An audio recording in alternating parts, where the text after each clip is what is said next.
할렐루야, 은혜와 평안입니다. 오늘 본문은 요한계시록 10장 1절에서 11절 말씀입니다.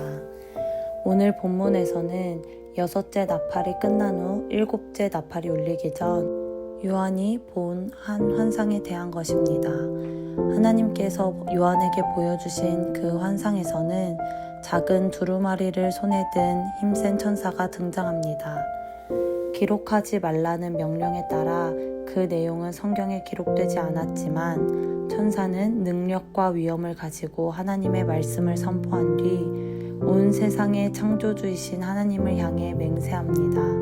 7째 천사가 소리를 내는 날 하나님께서는 더 이상 지체하지 않으시며 봉인된 말씀 안에 감추어진 비밀들이 마침내 이루어질 것이라고 말입니다.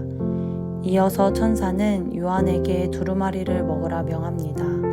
입에서는 꿀같이 달지만 배에서는 쓰게 될 그 말씀을 삼킨 후 많은 백성과 나라, 방언과 왕들에게 다시 예언하라는 사명을 줍니다. 심판의 날이 임하면 그 정해진 때와 내용은 바뀌지 않습니다. 예수 그리스도로 완성된 복음이 이미 구약 시대부터 선지자들을 통해 선포되어 왔습니다. 마찬가지로 오늘을 살아가는 우리도 제자의 삶을 따라 그 복음을 전해야 할 사명이 있습니다. 그러나 우리가 전해야 하는 메시지는 그 복음뿐만 아니라 하나님께서 맡기신 또 하나의 사명인 곧 마지막 때에 대한 말씀도 포함되어 있습니다. 그 마지막 때는 세상 사람들이 생각하는 것처럼 단지 재앙과 심판, 죽음만을 의미하지 않습니다. 오히려 그것은 하나님의 나라, 곧 영원한 생명으로 들어가는 날이며 하나님의 구원이 완전히 이루어지는 날입니다. 최후의 심판이 있다는 것은 그만큼 하나님의 나라가 실제하고 있음을 확실히 보여주는 증거입니다.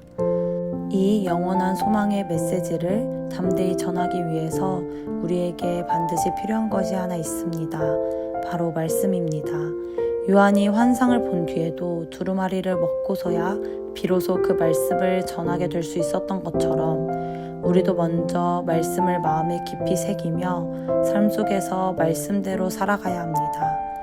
그래야 하나님께서 정하신 때가 이를 때 우리는 말씀대로 그 나라를 유업으로 받을 수 있습니다. 누구나 자기 눈에 오른 대로 살아가는 이 혼란의 시대에 우리가 길을 잃지 않기 위해서는 말씀이라는 분명하고 확고한 기준이 반드시 필요합니다. 그리고 그 말씀 위에서 길을 벗어난 이들을 다시금 돌아오게 하는 것이 하나님께서 우리에게 맡기신 사명이며 주님께 충성하는 길입니다. 오늘도 사랑하는 빛들교회 모든 성도님들 가운데 이 말씀의 기준이 분명히 세워지는 은혜의 하루가 되기를 바랍니다.